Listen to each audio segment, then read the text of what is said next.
What's up, everyone? Welcome to my YouTube channel. Be sure to subscribe because my channel is difficult to find. And if you do not subscribe, you may never find it again.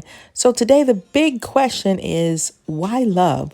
Why do narcissists and people who are avoidant dismissive with their attachment styles, why the heck do they want to be in a relationship? Why do they want to be a couple? Why do they pursue love? Why do they want to get married? Is it for the same reason as everyone else? I just don't get it, honestly, because a relationship, when I think of a relationship, the number one thing I think of is love. If you lack empathy or like a dismissive avoidant, you run from connection, love connection with people, then why the heck would you get married? Why in the world would you want to connect with somebody else? Does that mean that the relationship is going to be strange? What are they getting out of it? I think they're getting out of it something different than your average Joe. They have to be, because a relationship is based on love and compassion and empathy and caring about another person and feeling cared about and feeling loved and getting that love need met. But these people, they think differently. So why the heck would they want love? And I want to challenge people who are not narcissists and who do not have a dismissive attachment style. I want to pose to you a similar question.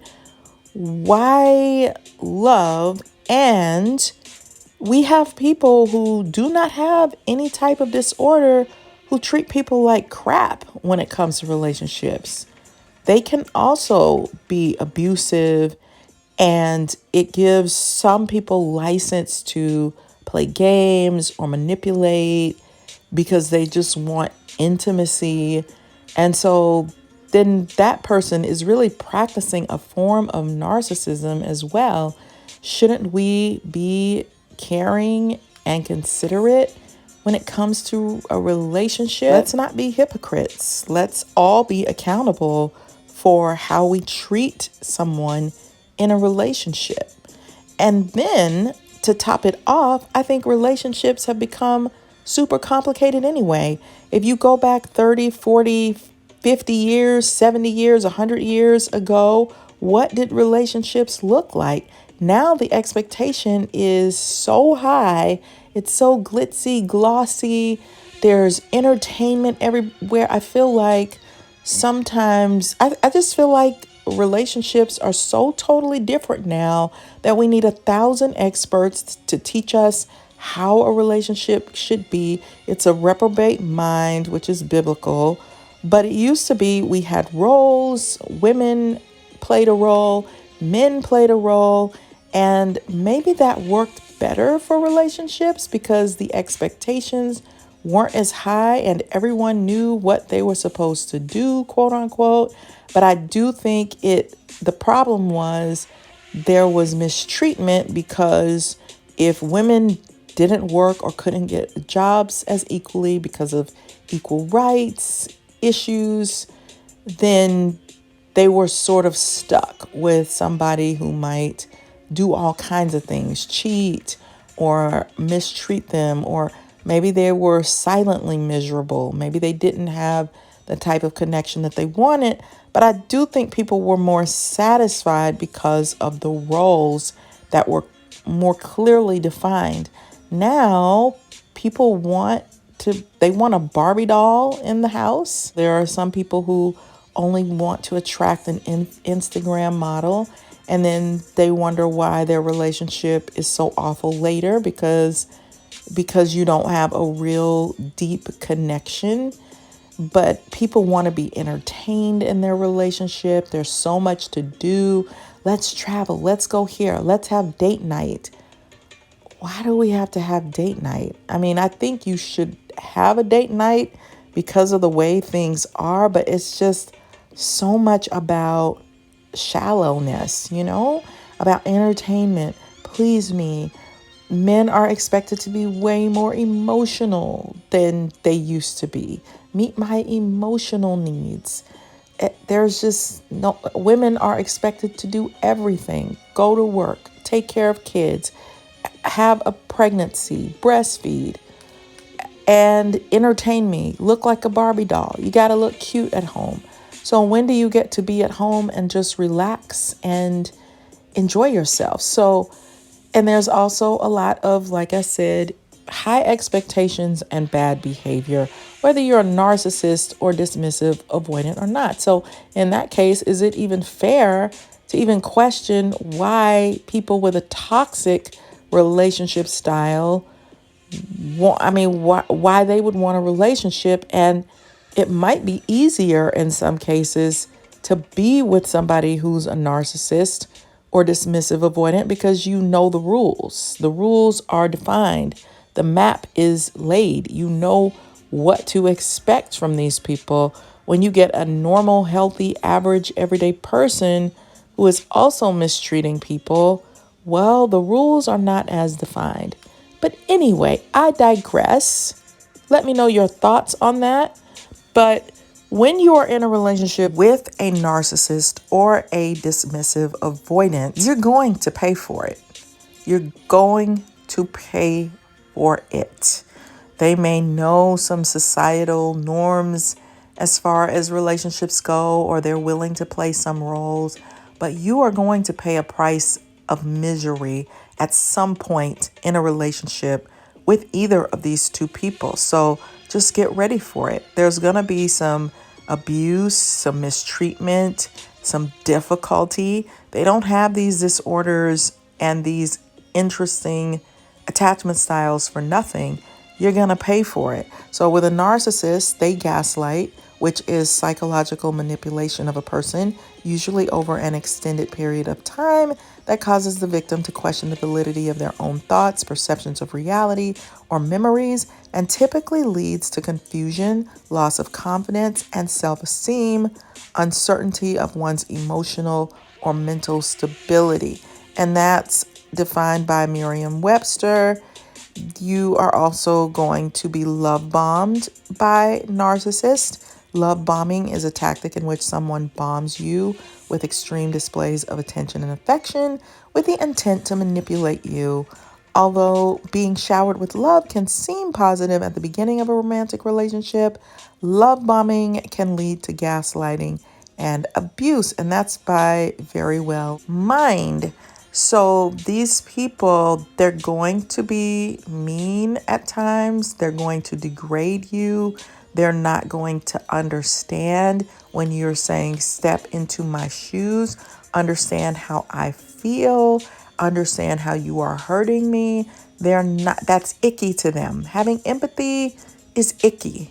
So they're not going to do that.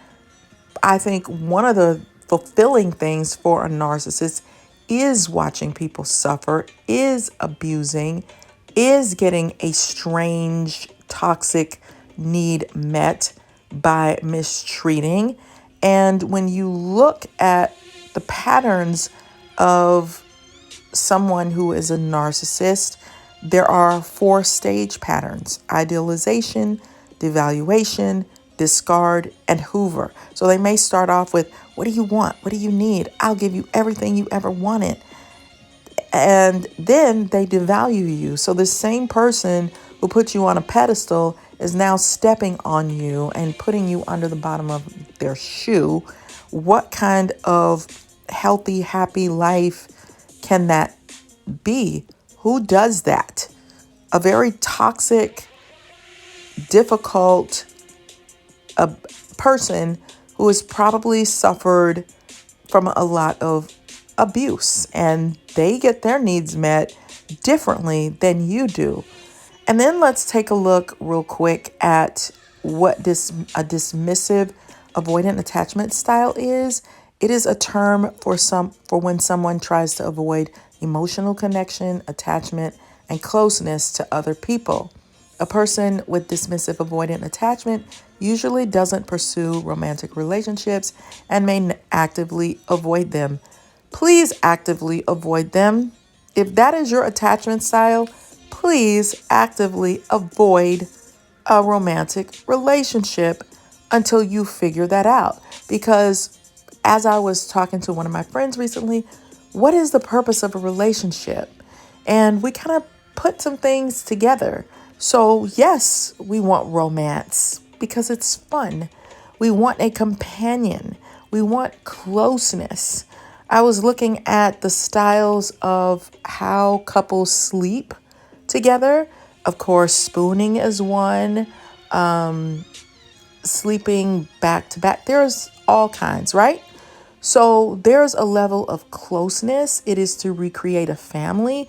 You want a child to come into a very loving, connected situation. That's their safe space. That's how they bond. That's how they become healthy human beings, is by having a family that is connected, that is attached. We look out for each other. You have a partner in life. We can figure out problems together. I can do the laundry and you can fold it. You've got somebody who's there to help you do life, but it's also for enjoyment and love and comfort and healing and romance. It's all the good things. It's someone to talk to, someone to always have to do things with, somebody to figure things out. And so when you're with a dismissive avoidant, they're going to push away from you. I knew somebody in that type of relationship, and if she went and sat next to her husband when he was watching TV, he would get up and go downstairs. If she came and laid in bed with him when he was in there, if he was still awake, he would get up and go back up to the game room and watch TV because he didn't want her near. So he would look at her really evilly. He would push her away. There was no such things as hugs. He would hug his mother. He would go give attention to his mom. He would go pay her bills and give her attention. But when it came to his own wife, it was very dismissive, very avoidant, almost like there had been abuse, like maybe he had been sexually abused as a kid. I don't know. But it was, I'm an adult now. As an adult, you have more power. So I'm going to push away the person that I'm projecting the abuse onto when this person has done nothing to you. So they do a lot of damage to their love interest because there's not a lot of compassion. There's no love. There's no romance. There's no touching, no kissing, no hugging. Touching, kissing, hugging, that is part, and intimacy, that is part of a healthy romantic relationship. And to reject someone and deny them of those needs is cruel. It's unacceptable. And when they got a divorce on the way out the door, he tells her, I was good to you. Are you kidding me? So yes, he would cook. Yes, he would clean up.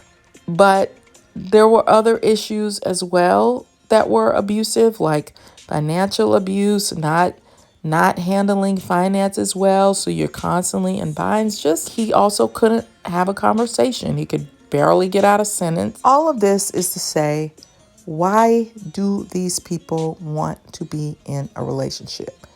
I still don't know. You tell me, is it because they're biologically wired to want a relationship? Like they are just pre-programmed for it because they're not going to give somebody or receive in the same way as somebody else. And yet they want a relationship too. They want a relationship so badly.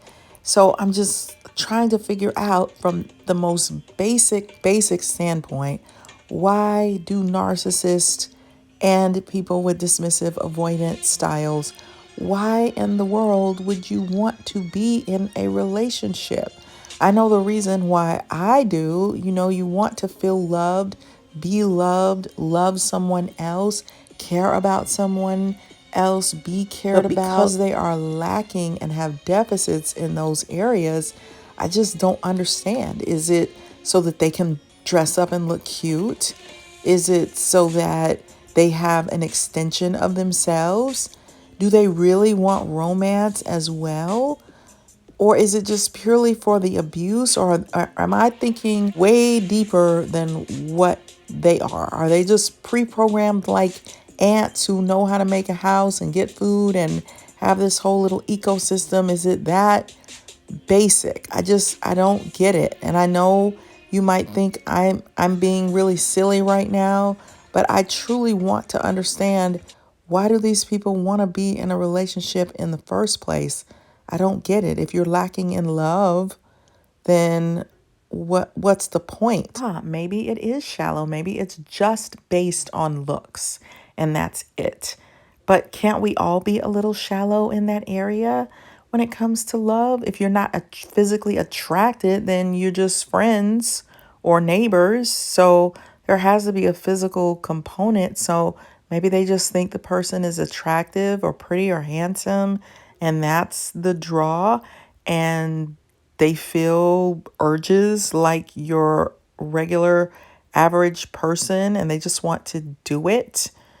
I don't get it. I like some depth in a relationship.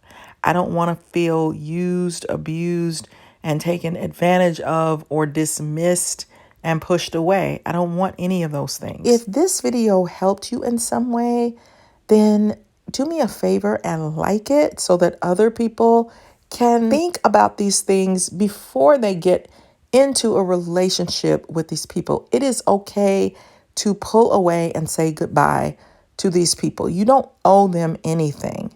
So if you think this will help somebody, share it with somebody that might know somebody in one of these toxic situations. Check out my book, The Workplace Narcissist, where I explore even deeper the world of the narcissist. And I'll put the link in the description below. And if you're not getting the love that you feel like you deserve, then check out my book, Flip the Script on Love. I think there are things in there that can help you. And I'll see you amazing people on the next video.